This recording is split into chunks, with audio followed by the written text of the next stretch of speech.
नमस्कार दोस्तों, स्वागत है आप सभी का हमारे YouTube चैनल पर। दोस्तों, आज मैं आपको दशा माता की दूसरी कहानी सुना रहा हूँ। एक सास बहू थी। एक दिन सुबह सुबह सास ने बहू से कहा कि जाओ आग लाकर भोजन बनाओ, बड़ी भूख लगी है। बहू हाथ में कंडी लेकर आग लेने गांव में गई। उस दिन गांव भर में दशा माता की पूजा थी, इसलिए किसी के यहाँ से भी उसे आग नहीं मिली। वह खाली हाथ लौटकर आई।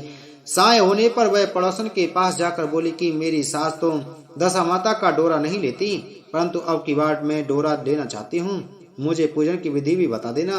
दोबारा जब डोरा लेने का समय आया तो बहू ने सास को बिना बताए दशा माता का डोरा ले लिया।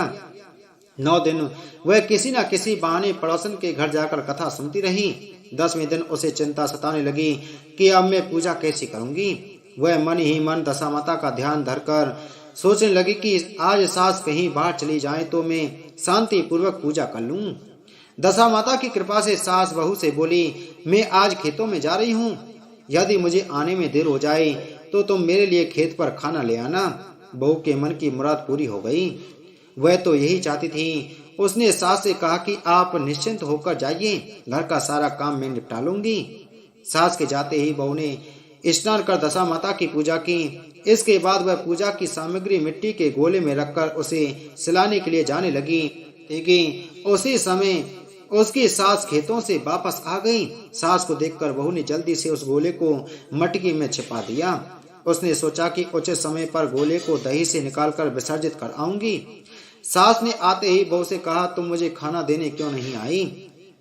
अब तक क्या कर रही थी? बहू ने कहा कि आज मैंने सर के बाल धोए थे, उनके सूखने में देर लग गई, इस कारण भोजन बनाने में देर हो गई। मैं थाली लगाती हूँ, आप हाथ पैर धोकर के भोजन कर लीजिए। सास का गुस्सा कुछ ठंडा हुआ। वह हाथ पैर धोकर चौकी में बैठी ही थी कि उसका बेटा भी आ गया। वह भी माता के साथ भोजन करने बैठ गया।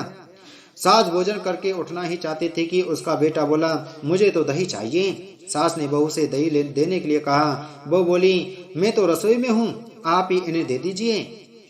सास हाथ धोकर दही लेने गई, परंतु जैसे ही उसने छाछ की मटकी उठाई तो उसमें कुछ खड़खड़ाने की आवाज आई।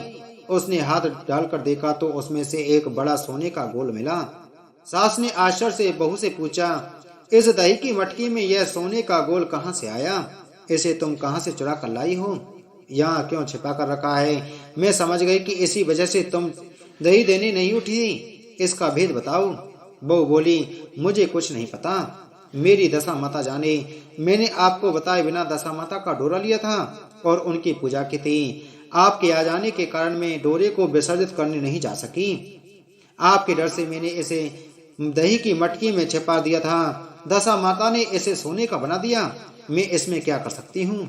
सास ने बहू को गले लगा लिया और कहा, अब मैं भी तुम्हारे साथ डोरा लूंगी और विधिवत व्रत और पूजा किया करूंगी। हे दशा माता, जैसे तुमने इनको दिया वैसे ही सब भक्तों पर कृपा करना। बोलो दशा माता की जय।